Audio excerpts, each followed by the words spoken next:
Good evening, gentlemen. I'm assuming you can hear me. This is David Lee here. I'm the CEO, founder, and chief coach of Leeway Mind and Body Mastery. We're a Sydney-based coaching company, life coaching or mind and body coaching. And essentially, they say you need a healthy body to have a healthy mind, but you also need a healthy mind in order to make the decision to have a healthy body and everything else that goes along with that.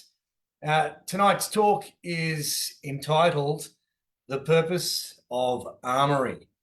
Going to war in 2024 is the theme, it seems, for HBF. I'm a contributing coach at this stage of the game, and I'm always excited when I get a chance to talk with you fellows. And this time of the year is my favorite time of the year. I like to say that today's the first day of the rest of your life, and that if you're going to wait for a new year to make New Year's resolutions, you can be cutting out a lot of time. I was listening to an Andrew Huberman podcast the other day, and he was talking about the fact that he developed a bit of a twitch, not a twitch, but a habit, which was he would start things on the half hour. And so if he thought, right, I'll get started, and it was 8:33, he wouldn't start until 8:45, but invariably 9 o'clock. And he noticed he was losing a lot of time in half an hour increments. Now, the idea that you may wait till the 1st of January to start a New Year's resolution or change of a positive nature to someone like me sounds ludicrous, but I get its point. A new year, new you is often heard in a lot of marketing speak. But I will address this evening's offerings from the fact that, this is today's first day of the rest of your life, but it's also we're 1 week in to a brand new year, 2024. As somebody who loves to deal in the number eight being my number of focus in a lot of cases, 2024 has got a lot of connections to eight, and eight from an angel or a numeracy or numerology number.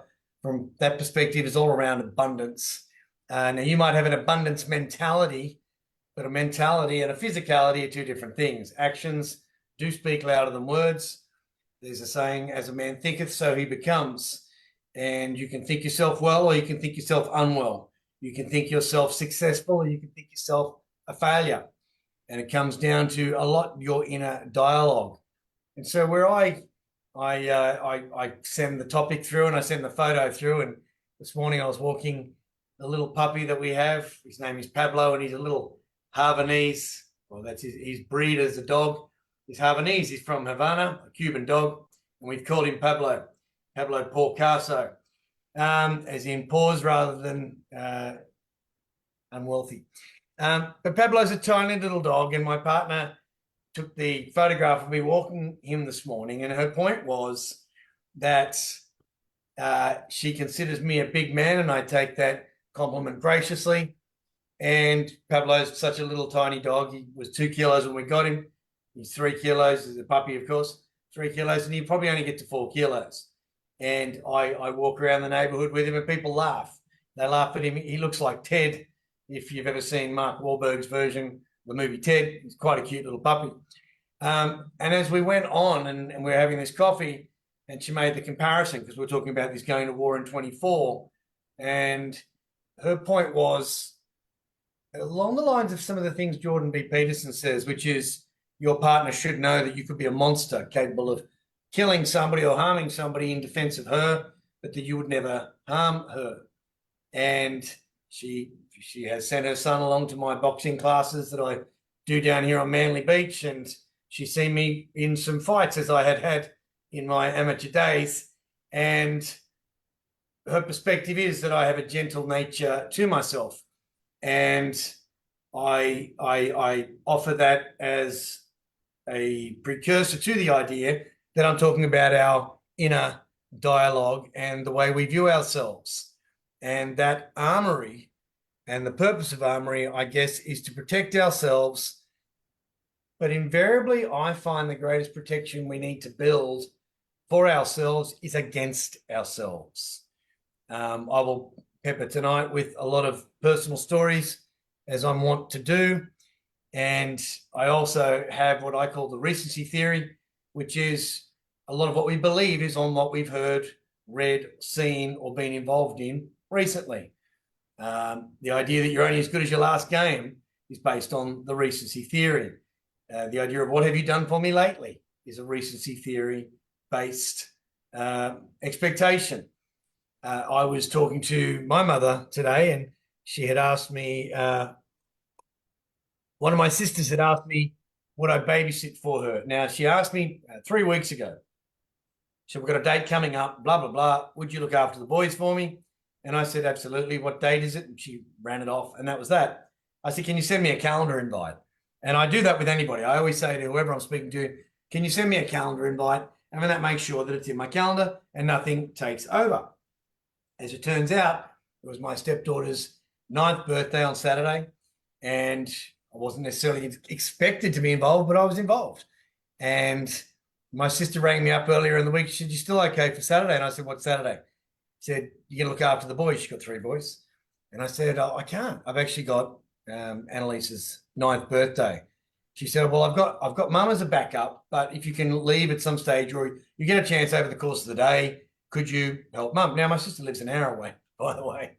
And she's a seamstress to the stars. She's doing Taylor Swift, Pink, Paul McCartney. She's very, good at what she does.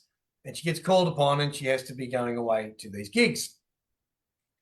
And anyway, so I obviously did the birthday party thing yesterday. And I got off my mother what I know a lot of my clients have had thrown at them. Now, I know that 3 of the tenets of HPF are family, self, and service. And I've had clients say to me in my 8 Masters of Mastery, which are mental, physical, spiritual, social, financial, family, business, and romance.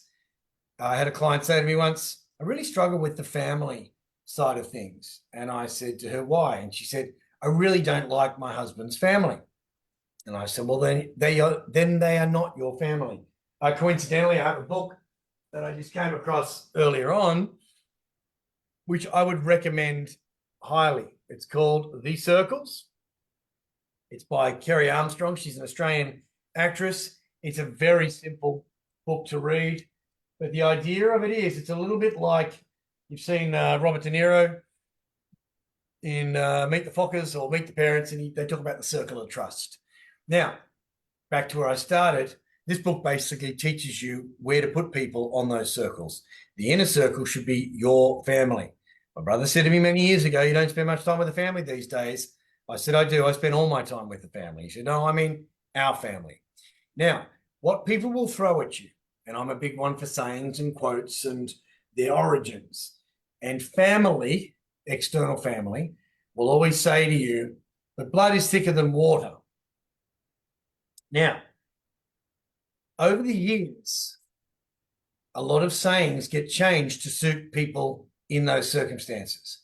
The original quote is, the blood of the covenant is thicker than the water of the womb.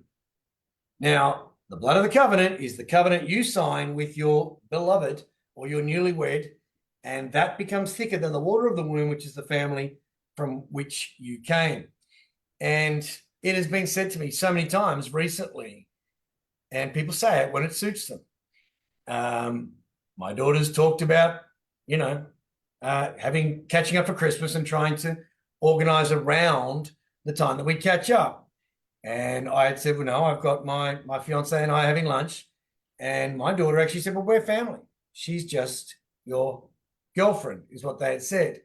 Now, that suits them when it suits them, because when I want to catch up to them, they don't. Now, I've got a fabulous relationship. It's fine. But my point around this is that it's all about language, both inner and external. And so when my mother had said to me, David, your nephews are your flesh and blood, and you chose somebody who wasn't over them. My response to her was, Mum, I'm sorry, I don't see things that way. And I'm sorry that you see things that way, but I'm sure somebody's in your ear. And it turned out it was a sibling. Now, my partner then said,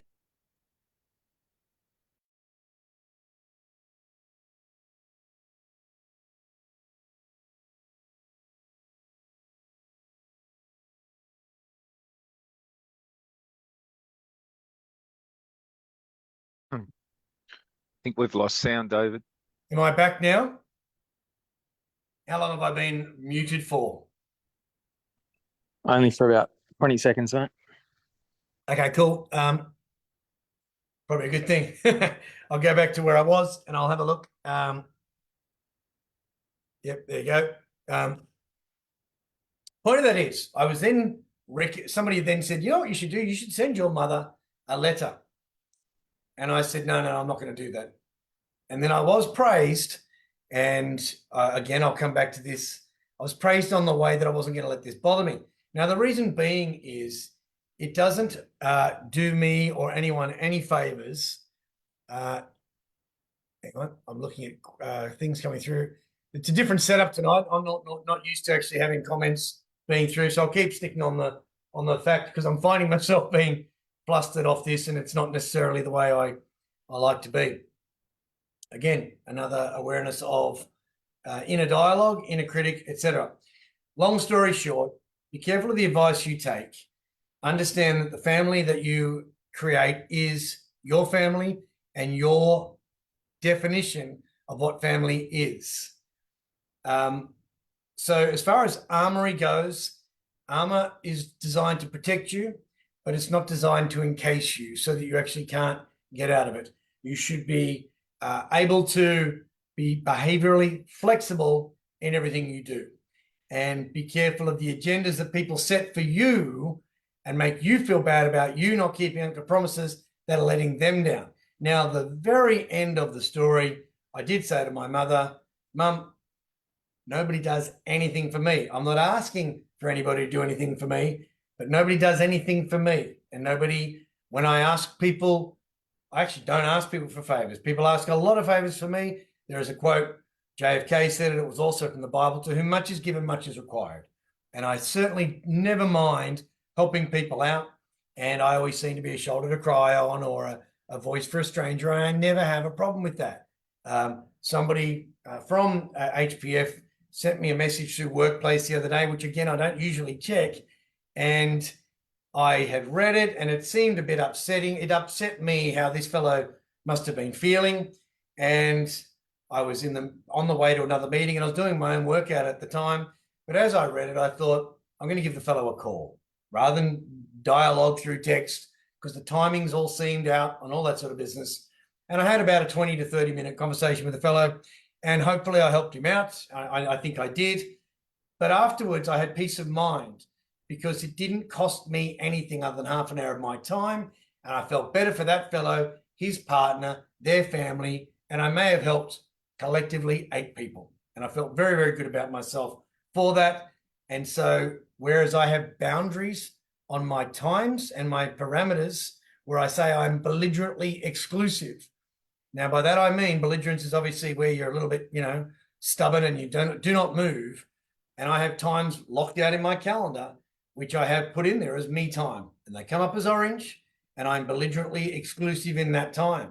Meaning, if at the end of tonight's call, which I will do, I'm going to offer every single one of you blokes a free template for my goal setting formula for 2024. And I would also offer a 1 hour free session to anybody who's interested in me running through that template with them to help them put it into place, because it has a ripple effect. I know if I can help one person sort their life out for this year from a mental, physical, spiritual, social, financial, family, business, and romance perspective, and set their goals around all of those areas in 1 hour, the ripple effect that will have on them, on their family, on themselves, and in the community that they serve, for me, that 1 hour is my way of giving back and my way of actually feeling that what I was put on the planet for is being fulfilled. And that's another question that I'll ask you to ask yourselves as we go on about purpose tonight. So back to the story around how I started was people are going to try to make you feel bad, and you may allow them. People treat you and teach you the way you allow them to treat and teach you. So I'll get into tonight's talk and what I feel are beneficial things that you can be doing for yourselves that will actually help you in the armory or the purpose of your armory for 2024. Now, first off, I've got self-compassion. you can look at self-compassion in a lot of ways. Self-compassion is not feeling sorry for yourself, but it is having compassion for yourself. Now, we talk about empathy and we talk about sympathy. And I think empathy is not sympathy. If I'm feeling sorry for somebody, the fellow who I called on Friday morning, I didn't feel sorry for him. I had empathy for him because the situation he had communicated to me through his messaging, I felt for the guy. And he'd also caught me during a workout in the case that I felt good. And so I felt empowered to be able to help him. But then when I say there's empathy and then there's sympathy, but then there's courtesy. And the courtesy that you have is for yourself and for others. So if I feel sorry for somebody, the courtesy that I have to show them is not to actually go, oh, there. But my courtesy has to be empathy. Think, how would I feel in this situation? And what advice would I give to that person? Now, back to ourselves. Self-compassion is, there is advice we give to other people that we do not take ourselves. I love what I do for a living, because I quite often will have a conversation with somebody and I'll think, wow, that's great advice, David. I'm going to do that myself. Or I tell somebody something that I have done in my time and then think, I wonder why I don't do that any longer. I've got time to bring that back in. I will do that. So self-compassion from mine is right at the top of the list as far as how you can be thinking about yourself in a compassionate way. And that also involves how you speak to yourself. Now, we talk about NLP, neuro-linguistic programming, thinking, language. How you think is how you speak, and how you speak is how you act. And that forms your character. And so, and how you're viewed in the world. Now, personally, obviously, I have a level of a degree of concern around cancel culture.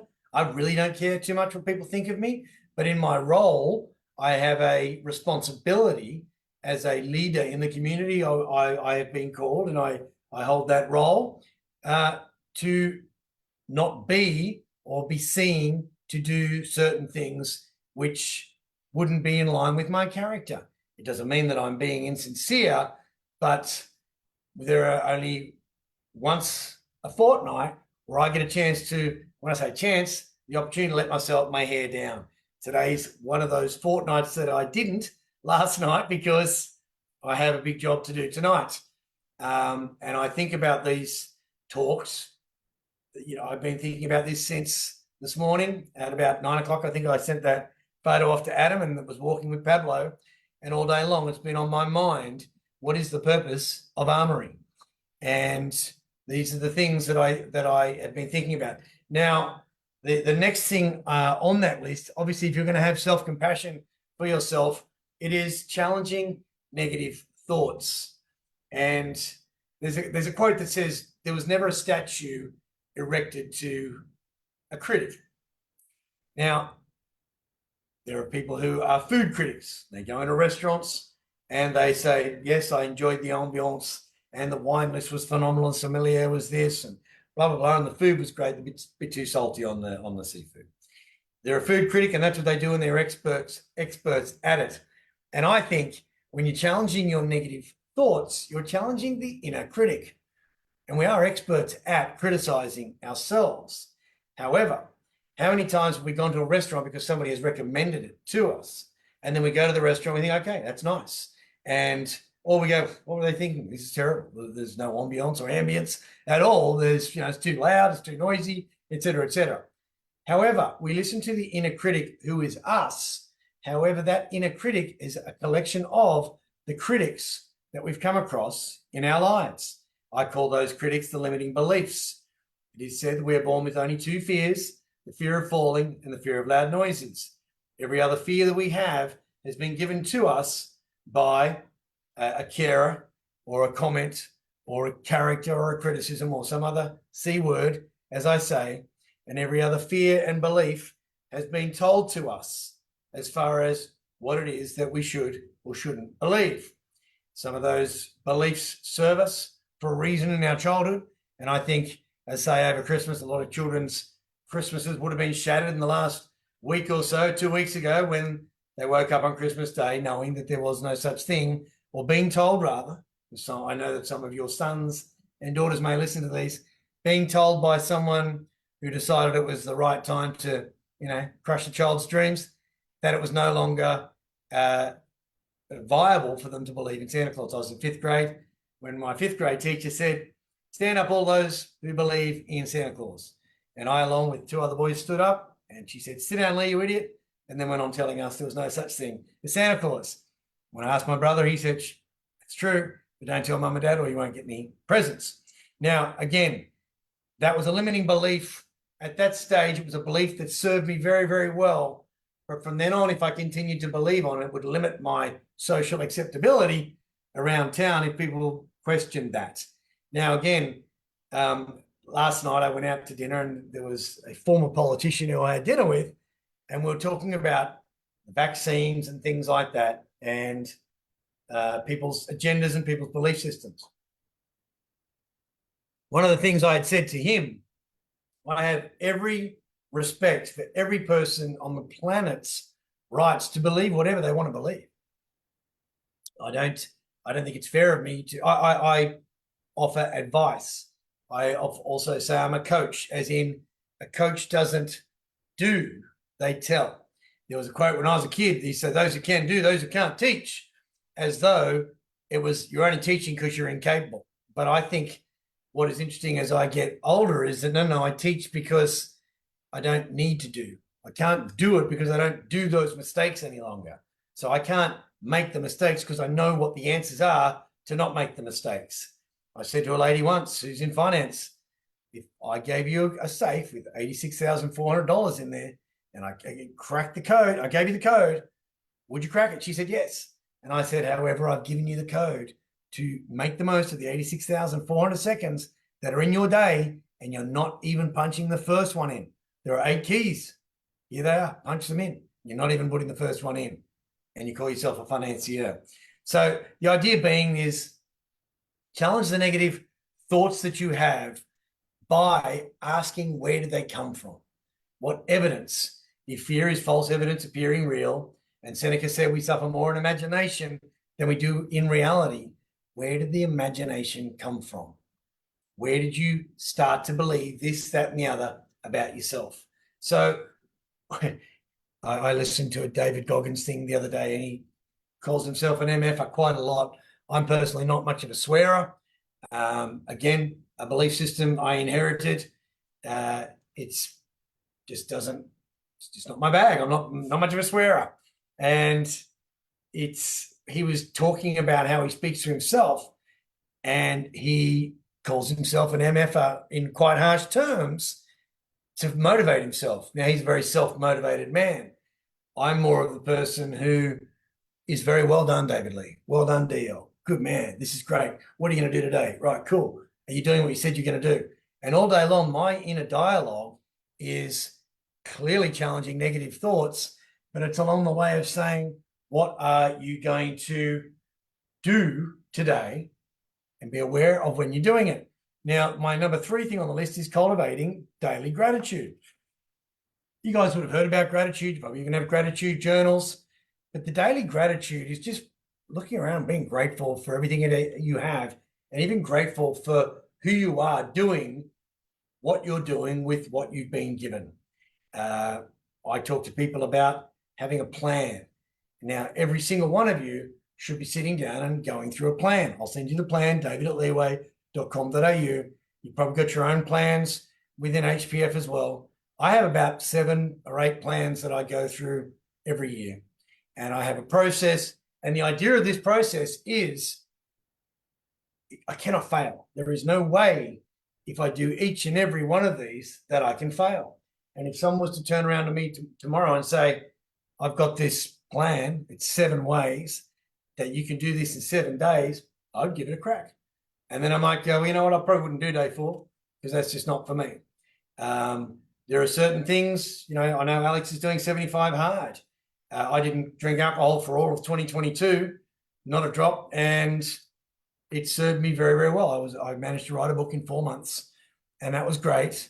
But all throughout 2023, I drank. Now, certainly I didn't drink anywhere near as much as I did during 21 and 20, given that they were COVID. And I certainly never binge drank at all throughout the course of this year. because I developed a healthy respect and appreciation for alcohol.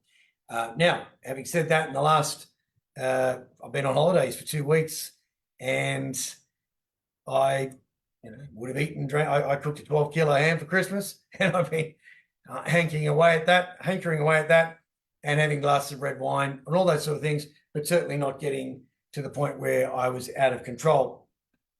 So on the idea of gratitude, for me, the celebrating of the life that I've been given and the friends that I have, that's a practice of gratitude. I journal in the morning, and I have my big A4, and I say I love a new year, because I went to the stationery store and I bought 6 120-page A4 binders, because I journal 2 pages a day, and so there's 120 is going to give me 2 months. I got 6 of those, that'll be a year. And then I bought 500 or so of these palm cards, and as I journal, I then off to the side write my to-do list. And the to-do list may be kind to yourself, because I might find as I'm writing, I slept really bad last night. The other night, I'm aware of my dreams. I practice what is called lucid dreaming. If anyone's interested in that, I could tell you about that as well. Just ask me the questions in my email, david@leeway.com.au. But I had a very angry night. I was very cranky all night long in my dreams. Now, I slept well, but I was cranky at certain individuals who just let me down or were playing games. And I'm very aware of the way people do play games, and it annoys me because it's so obvious. And particularly when people try to manipulate things you said, or they say you said things and you haven't done them. That's gaslighting. But it's only when I say to people, I didn't say that, because it's not even one of my words. Somebody had said recently, oh, you said that we should go out to this restaurant in the city. And I said, I don't. I'll catch the ferry across every now and again, but I'm not a big fan of going into the city. No, but you were talking about a steak restaurant. And I said, that's where I know you're wrong. They said, why? And I said, the last thing in the world I like spending money on, well, I don't like spending money on, is steak in restaurants, because they never cook it as well as I do. And it's 5 times the price of what I could buy a steak for that I would then cook.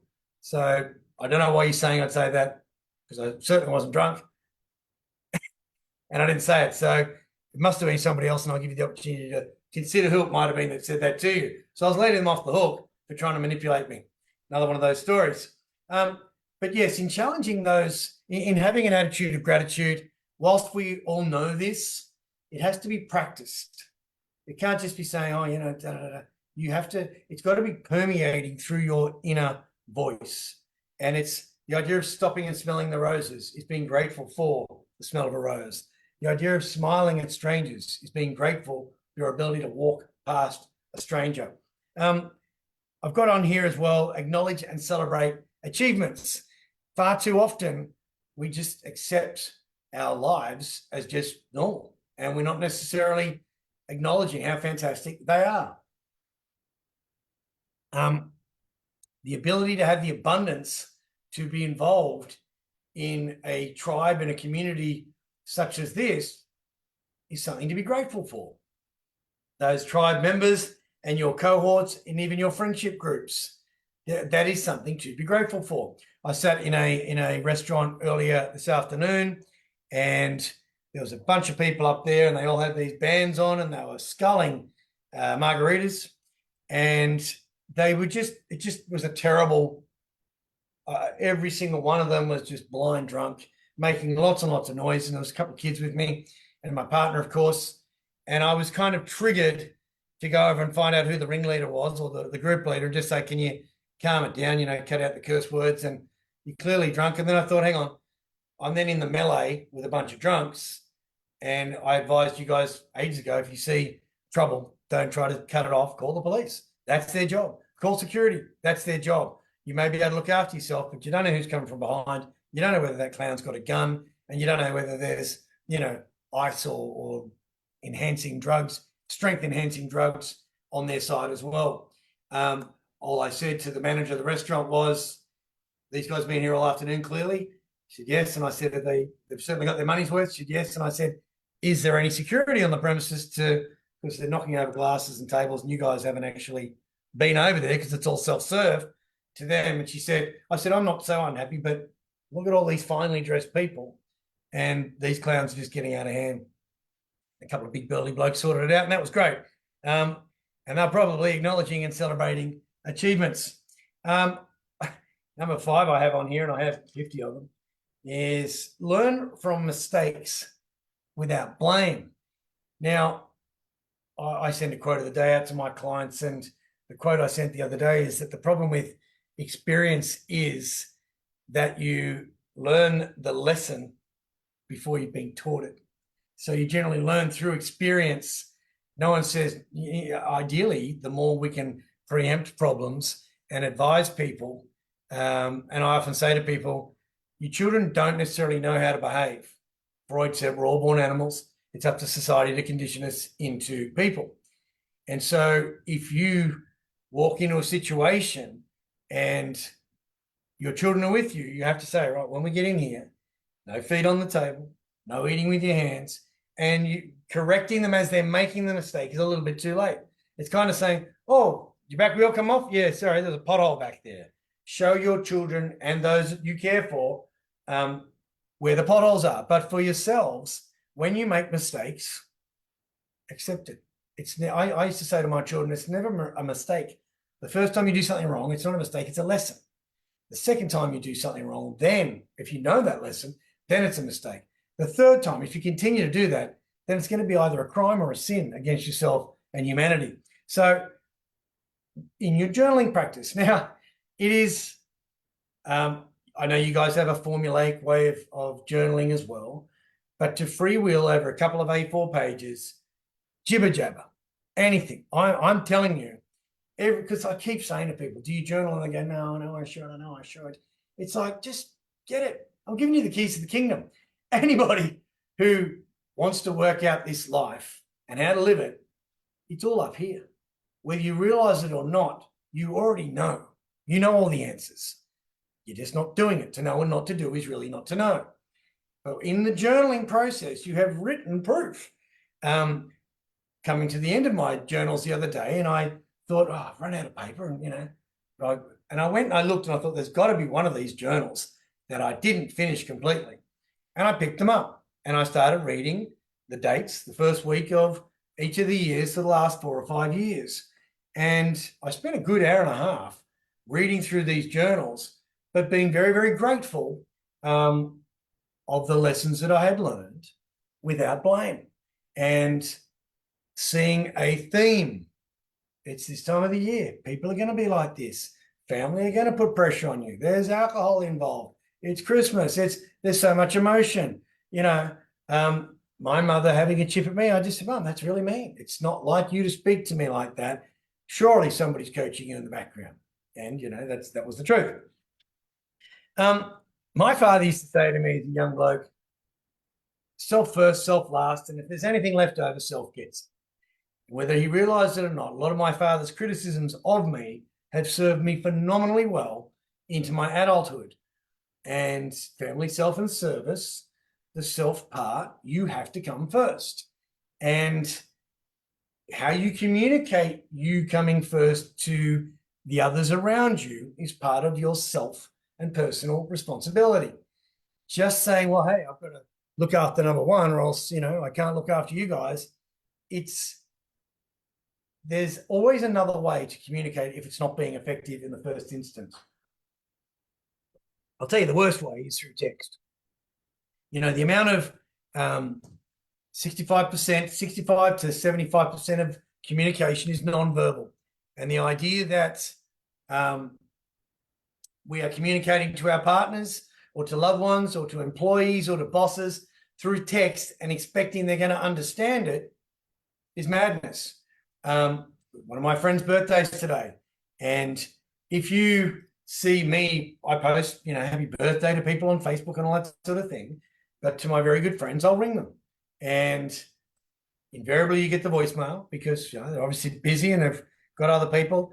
But I will always say, hey, mate, just wanted to say happy birthday and thinking of you today and go from there. Rather than happy birthday, exclamation mark. What, you shouting at me? Happy birthday. Oh, that's a cut and paste. There's no judgment when people can understand exactly what you're trying to say. And here's the thing. Nelson Mandela said, you speak to a man in his own language, and that goes to, you speak to a man in your language, it goes to his head. You speak to him in his language, and it goes to his heart. Now, we talk about the 5 love languages.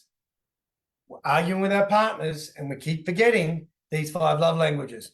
In your journals at the beginning of the day, your purpose should be, how is today going to be the best day of my life? What is going to make it fantastic? What do I have to do? Not what do I expect? You know, your partner is not responsible for making you happy. You are. And you're not responsible for making her happy. She is. People say happy wife, happy life. No, happy life, happy wife. If you're happy, your partner will be happy. If she's not happy that you're happy, ask her why. What is it? Is how I am carrying myself and why I am so happy. Is that a problem to you? My partner said to me today on the beach, how does it not bother you though? You've really cracked the code. And I said, well, there's no point in allowing, here we are sitting on a beach. Why would I be worrying about what Dingleberry sent to me in a message? I haven't even thought about it.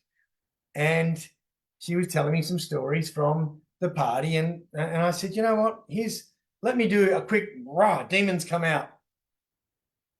That person, what did they say? No. Okay, jealous. What did that person say? No. Why is she angry with you? Oh, that could have happened. What advice did these people give you? Well, they said I should do that. Why? And it's interesting to see that women, more so than men, and this is just my opinion, seem to advise women against the woman's best interest. Men seem to advise men in favor of the man's best interest if they know that man and what his best interests are. I often think sometimes you guys should be careful, and I call it the algorithm or the zeitgeist, the feeling of the times. Someone may say, you know, they're feeling this with their partner. Well, that's great. That's your partner and your experience. Advising somebody else on how your relationship is for theirs is irresponsible because it's not the same. They're not the same people and it's not the same relationship. The best advice you can give to your friends who are struggling with their partners is to ask questions. Ask them because they have the answers. What could you do for your partner? Why do you think she might be cranky? Why do you think she started drinking too much? Why do you think she started doing this? How did it begin? These are the questions I ask of people myself, but that's the best advice you can be giving rather than supporting everybody on let's hate women. Not saying you guys do it, but again, the idea of it is it starts with self. And so think about how you can be looking after yourself and how you can be starting your day, and we'll get into routines and things like that, but fostering a growth mindset. Now, the beauty of this time of the year is that you want it to be better than last year. You want today to be better than yesterday. I want tomorrow to be better than today. The idea that we think about mortality. My partner's son started crying the other day because we were talking about the fact that everyone has to die. I said something to him like, he was talking about taxes. Why do we get taxed? He must have heard me talking. And I said, well, he said, but the government, you know, what do they do with how do they spend all this money? And I said, very young to be having those conversations. However, that's what taxes do. Our taxes go towards building roads and hospitals and things like that. And I said, there's a quote. He said, well, do we have to pay taxes? And I said, well, there's a quote. I think it's Shakespearean. It's 2 things in life that are certain, death and taxes. And he said, what do you mean? I said, well, everybody has to die and everyone has to get taxed. He's only 11, but he got upset about it. And afterwards I said, well, it's a good thing that you think about it because none of us are guaranteed another minute on the planet. You know, I'd hate to drop dead in front of you guys on the screen, but I've done everything in my power today to make sure that doesn't happen. As far as I had done my partner's gardens and all that sort of thing. And then I said, I'm going to walk down from her place down here, which is about 5-6 kilometers, with a 10-kilo dumbbell and a 10-kilo backpack. And she said, but wouldn't you rather just relax after you've done all that? And I said, well, no, because that to me was a different mindset.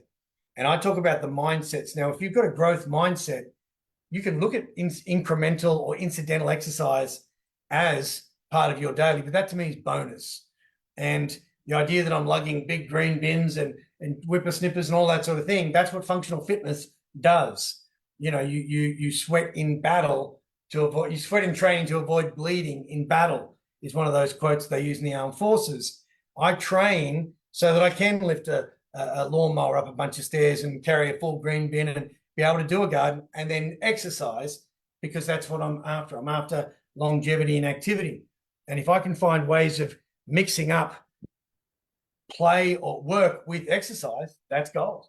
I will often walk with clients because I think it's great for both of us. And I notice Alex is a big walker. And I encourage you guys, if you do nothing, at least walk for at least half an hour a day. Now, fostering a growth mindset, you can walk and listen to podcasts, or you can walk and listen to nothing, your own thoughts. But the growth mindset comes every time you say, aha, I'm not going to let that negativity come in. When you hear the voices or you start to dissect a conversation that somebody had with you yesterday, as soon as you start to think negatively about what they said, ask yourself, why am I thinking that? What's the opposite? How could I turn around and look at what they said in a positive light?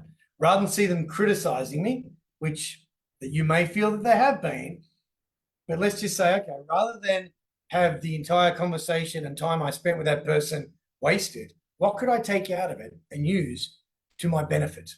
So that that person who might have even, when somebody honks at me in the traffic, I benefit by not replying. If I honk back at them or give them a finger, I've actually lost. I'm behind the game because they changed my frame of mind. One of the things I've got in here is choose your own music. Choose uplifting music. You should have a soundtrack playing in your head all day long to your favorite songs that are motivational, that are inspiring, that I quite often portray my thoughts by singing a song that's what I'm thinking about a certain situation. My partner's quite the loves her music, and she'll say, hey, what are you thinking about? I'll say, nothing. Why? And she said, well, you're singing this. And I go, oh, yeah, not really looking forward to that. But in fostering a growth mindset, things like meditation, as I say, meditation is every time the mind wanders, bring it back. And it's the bicep curl of the mind. It's the bench press or the squat of the mind. And meditation, walking, journaling, doing things you don't want to be doing, that's what fosters a growth mindset. If it's easy, what's the point? There is no challenge to it. Everything does become easy. Then you got to lift it again. It was my 30th birthday when I was sitting there thinking, wow, I've achieved everything I wanted to achieve by the age of 40. What do I do now? I was in front of a fire and the fire said, set bigger goals. And I also ask you to consider revising and revisiting your goals. So these My Zones tell you how many exercises you should be doing or how many minutes. I have a Garmin that I've reconnected to my phone, and I set my step goal, and it was going goal achieved by 11 o'clock. I'm like, oh, this is great. This is great. About 3 days ago, I thought, well, hang on, I'm setting too easy a goal. If it's not challenging me, it's not changing me. And I think that's what a growth mindset is. Everything's hard at the start, but then once it becomes a bit of a flow, hey, what else can I add on to it? Again, to whom much is given, much is required. But the more that you can do, the more that you can do.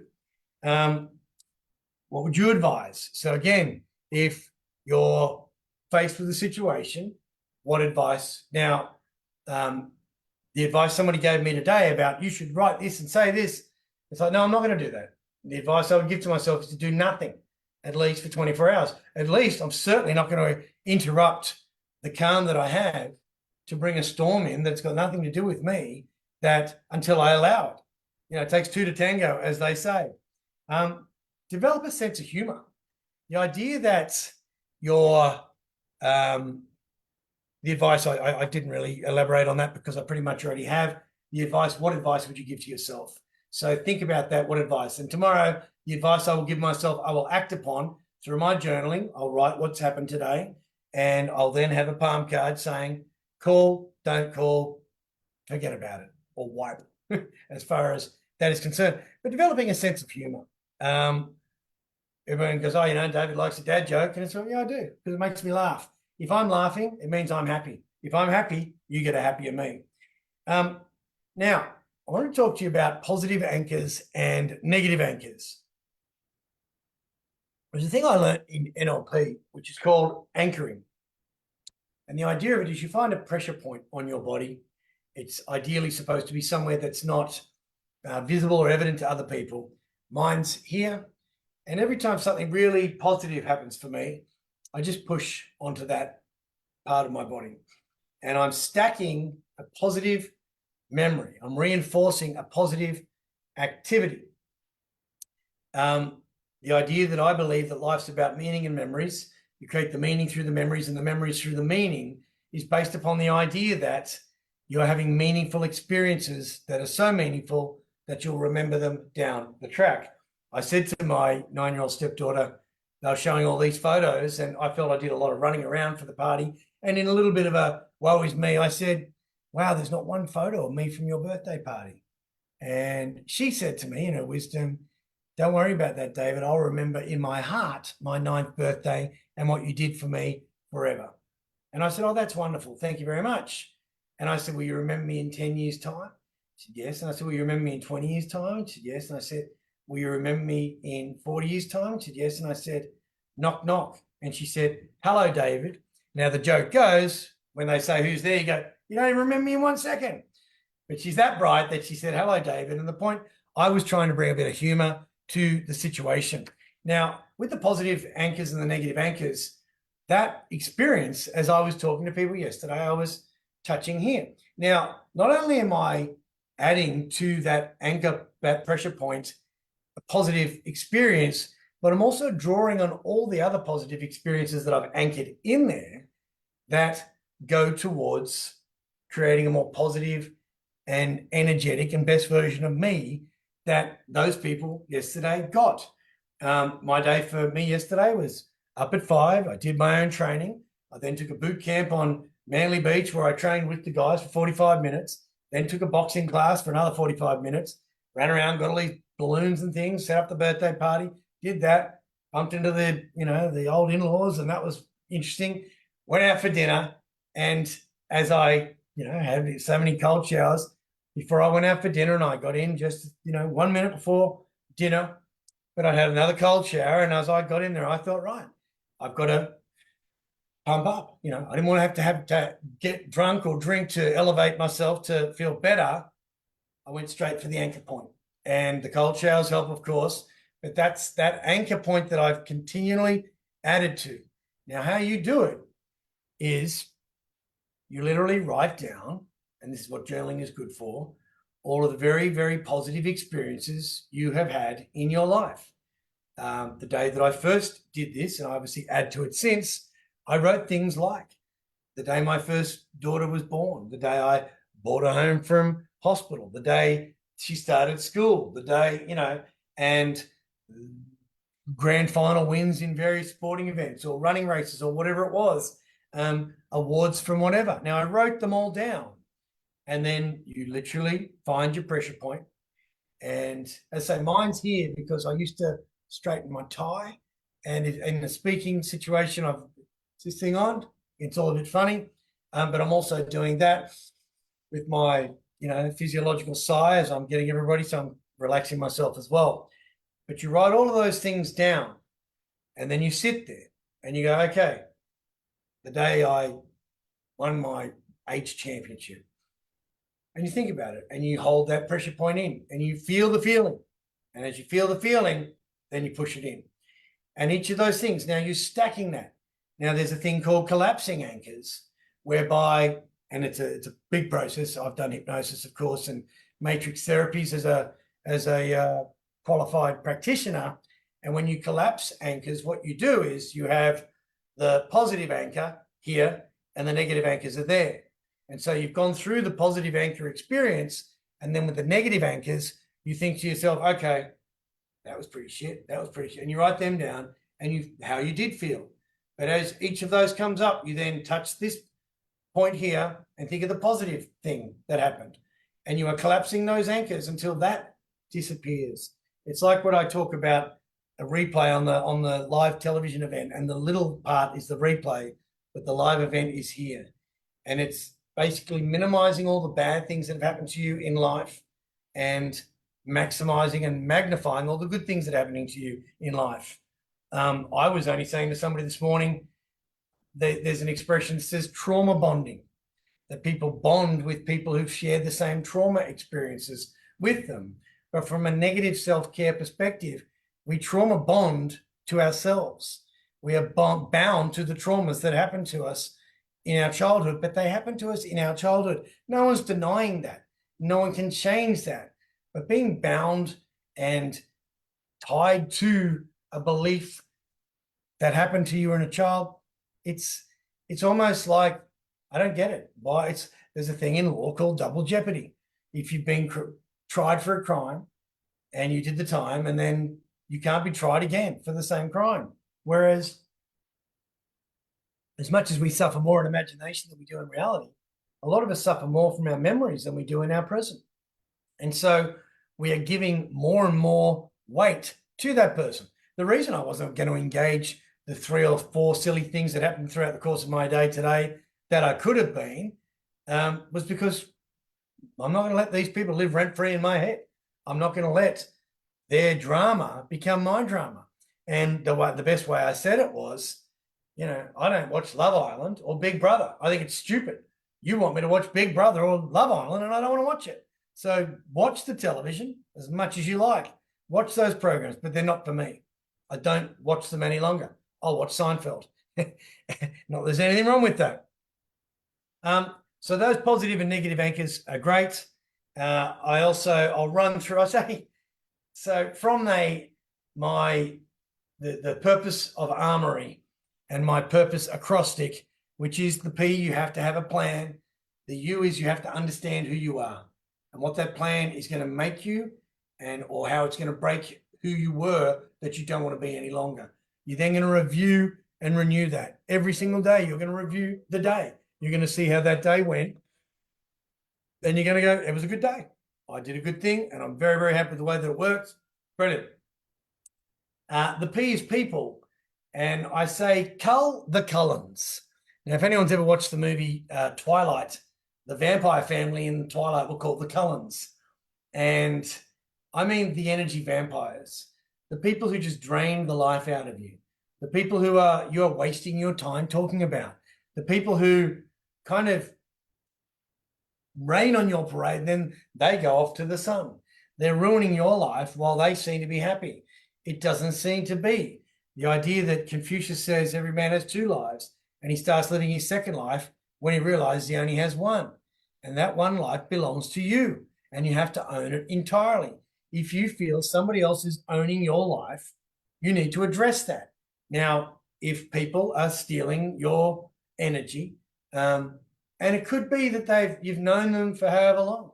I went to another party recently, and I wanted to leave quite soon after getting there because I've changed so much from the people that I used to hang around, but they have changed so much from who they used to be when I hung around them.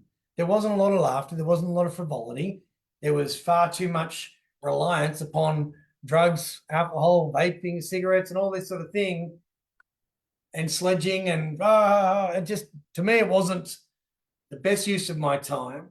And unfortunately, those people are no longer my people. I don't feel bad about that. That's a growth mindset. I find the people, my partner said to me the other day, I really love the people in your orbit. Every one of the people in your orbit are really lovely, genuine, generous, kind, and compassionate and caring people. And I thank you very much. I mean, there's a saying that your children, the favorite doesn't choose, you don't choose your favorite chooses you. And I haven't really chosen my friends have chosen me. My clients often become friends, and I enjoy spending time with them because I've watched them grow and I've watched them become positive people. And I look forward. This is why it's a curious thing that they say, if you do what you love, you'll never work a day in your life. And I stand up here all day, or I sit in cafes talking to my clients, and I really enjoy the experience. Sometimes I think, oh, that's a bit tough, but it's all about them, and let's see how we can help you out of here. But cull the Cullens, get rid of them. It's a matter of, as I say, the circles. It's a book I can't recommend highly enough. It just shows you how to compartmentalize things in your life. Engage in activities that bring you joy, and with people that bring you joy. Take breaks and relax. I have really, as I farewelled my partner tonight, she said, wow, that's the first time in however many years that she hasn't thought about work for 2 weeks. And we had a really, really phenomenal break and we just stayed home. We live in a beautiful part of the world and we just holidayed in our own home. And that to me was fantastic. Accept compliments graciously. The idea that you can say, someone says, oh, mate, that's a really good suit. You say, thank you very much. I appreciate that. That's very nice. You don't say, yeah, it is, isn't it? Just be gracious. Humility is not thinking less of yourself. It's thinking about yourself less. But be gracious and be humble in how you do that.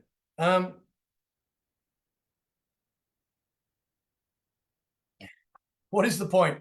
Quite often, if I'm about to do something, I ask myself, what's the point? What's the point of doing this?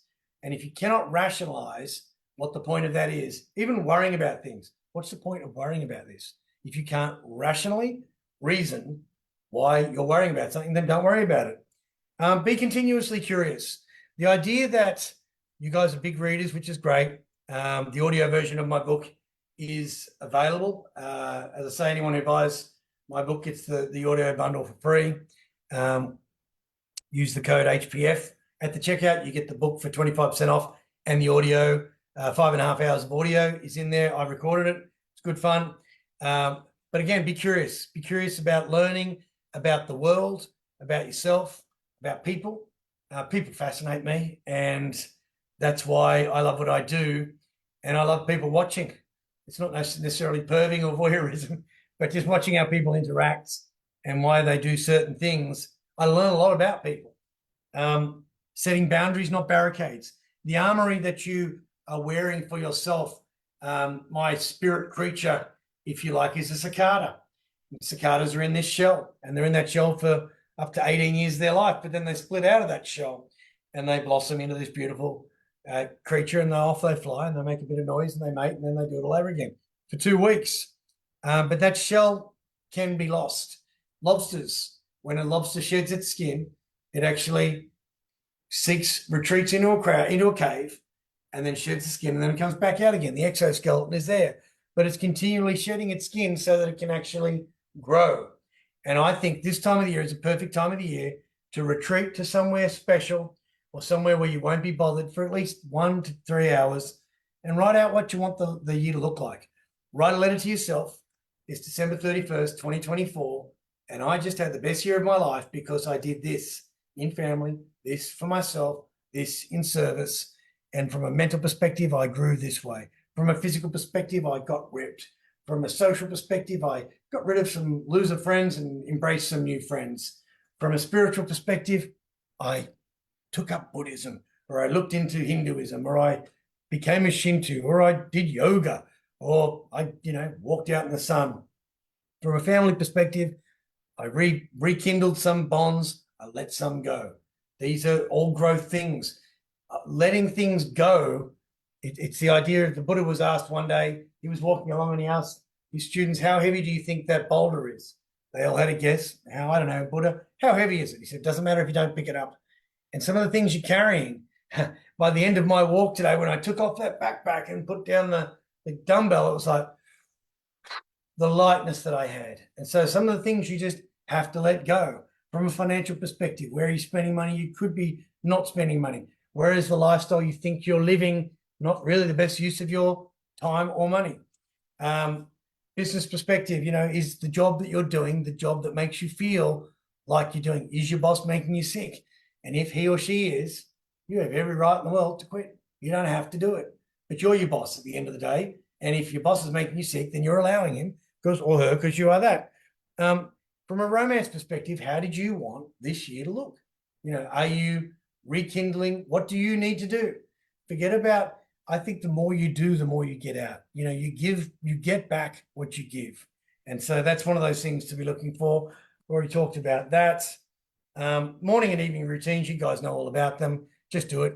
Set alarms. As I say, I've got an alarm that tells me when to go to bed, because it takes just as much discipline to go to bed early. When people say to me, so what time do you get up? And I tell them, and then they say, what time do you go to bed then? And I tell them, and they go, and I say, okay, answer the question. Between 8:30 and when do you go to bed? 11. What do you do?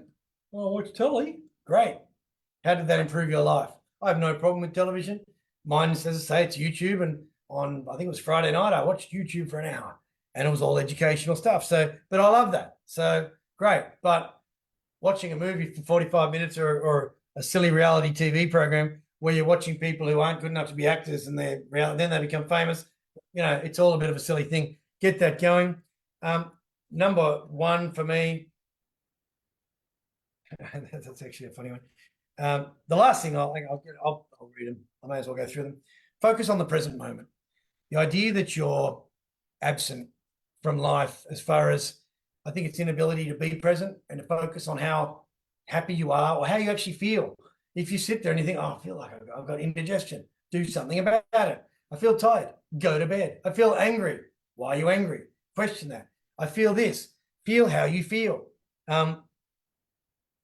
Celebrate your uniqueness. There are things that you have that others may not like about you. So find people who do like them about you.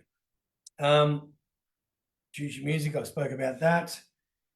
Practice positive self-talk, particularly during tough times. So if you know you're heading into a tough encounter, for those of you who are returning to the workforce tomorrow or whatever, if you think it's going to be tough, positive self-talk.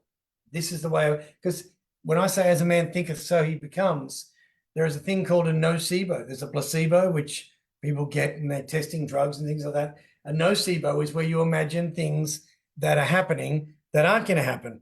And my partner's talking about menopause and hot flushes and all that sort of thing.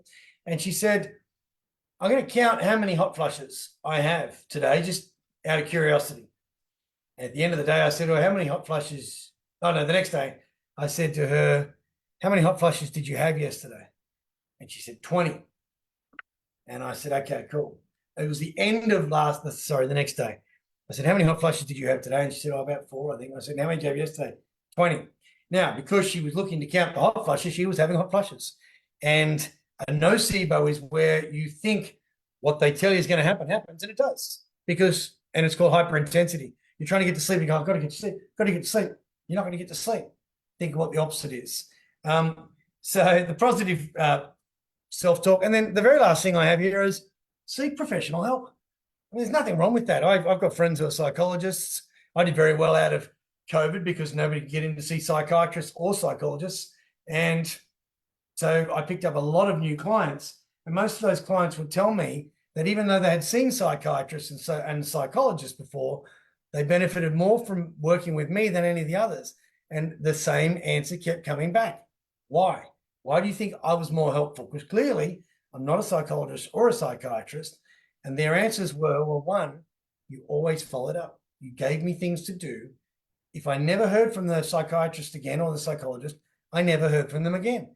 And with my clients, not only do they get a quote for the day every single day, but they're going to hear from me to say, hey, this week we're going to meet here. Is that on for you? And they'll say, yes. I say, great, let's do it. Or they're just in the calendar anyway, and they know we're going to catch up each week. Gentlemen, that's it for me. I am happy to open up to any questions if there are any. I appreciate it's getting late on a Sunday night, but if anyone would like to ask any questions, first and foremost, what I will say is I have a template that I'm happy to send to every single person who emails me, david@leeway.com.au. It's my 2024 version, so it's very much everything I learned over this year and what makes people more effective and how to literally specify exactly what it is you want and work through exactly what it is you need to do. And I'll send that out to you, whoever asks, and within there I'll give you a Calendly link, and anybody who wants a free 1-hour session with me to nut it out, I'm happy to do that with you as well. So it's david@leeway.com.au. Feel free to buy the book, which has got all the answers in there as well. That's the same thing, leeway.com.au, 25% off for HPF members, free delivery, plus you get the audio for free as well.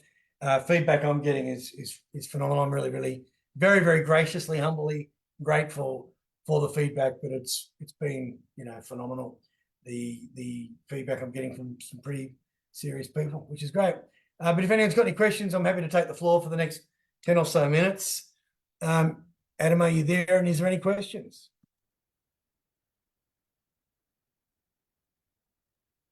Welcome Hey, back from Dave. Bali, Fred Cleghorn. Hey, David, how you doing, mate? Good, thanks.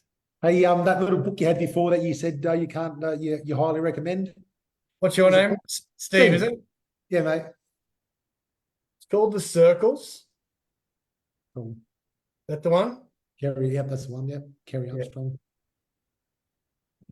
Write Cool. that down. Thank you. Really helpful. It's just Enjoying your book, mate. oh, good on you, mate. Thank you. Very good. What are you liking most about it?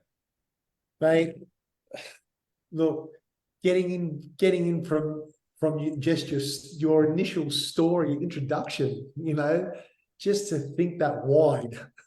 I think just being inspired, just how you talk in general, So I'm a plumber by trade, mate. So I've got a very narrow sort of thinking, and just to be in HBS and HPF and listen to yourself and others it's quite interesting and inspiring. So yeah, Thank you. And I would then challenge you to challenge that what you just said, because I don't think what you do for a job defines who you are. Particularly, you have a lot of time to think. You know what I mean? And so the idea of having a thought planted and then being able to think around that, the problem and I think I write it in the book, the problem is that people just don't think. And that's it. They don't take the time to think, or they try to drown out their thoughts. But no, I'll send you the audio version in that case. Yes, please, mate. Yeah, that might help. Well, if you bought the book, and anyone out there who has bought the book and feels a bit gypped because I'm now offering that there, I'm happy to just send me an email and say, hey, I bought your book, and I'll send you the audio version as well. Cheers, mate. Appreciate it. Steve, thank you. Good night. Thanks for your time, mate. You, mate. Anybody else?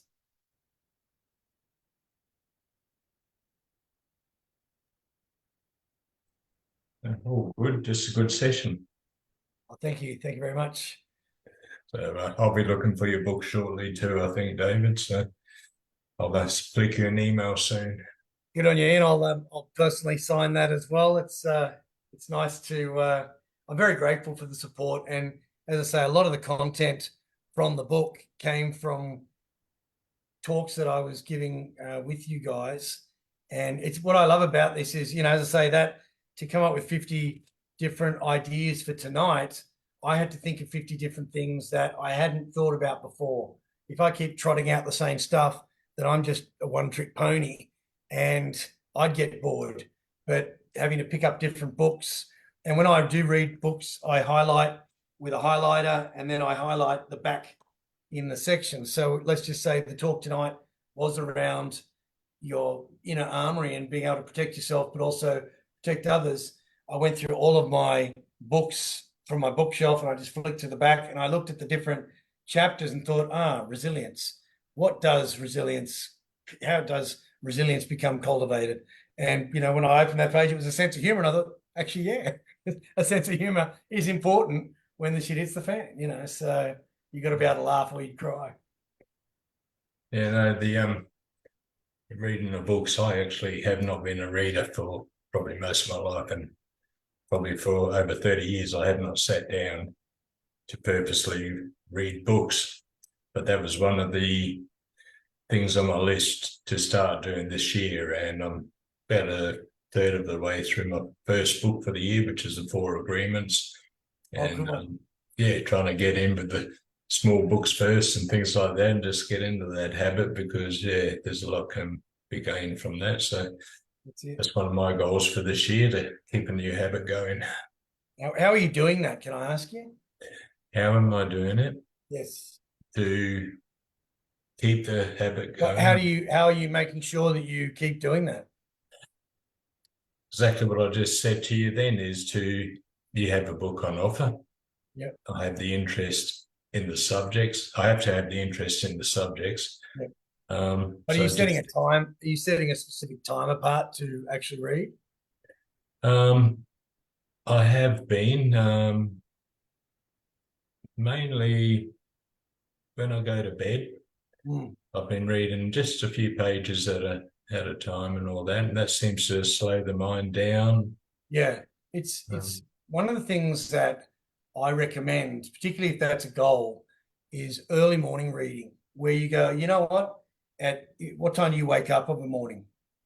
Oh, it's shocking, mate. I'm usually out of bed between midnight and 2 a.m. Because I What do you wake up do? from different things. I go to bed reasonably early, but a lot of times pain wakes me up. I've been through a fair bit in the last number of years, surgeries and shit. Right. It's getting better all the time, the fitter I'm getting. So, but there's that. I still have an overactive mind at times, but that's improving with all the routines that I've been learning. But that's decades of bad sleep habits and Yeah. lots of alcohol in that period of time, which just totally screwed up sleep a lot.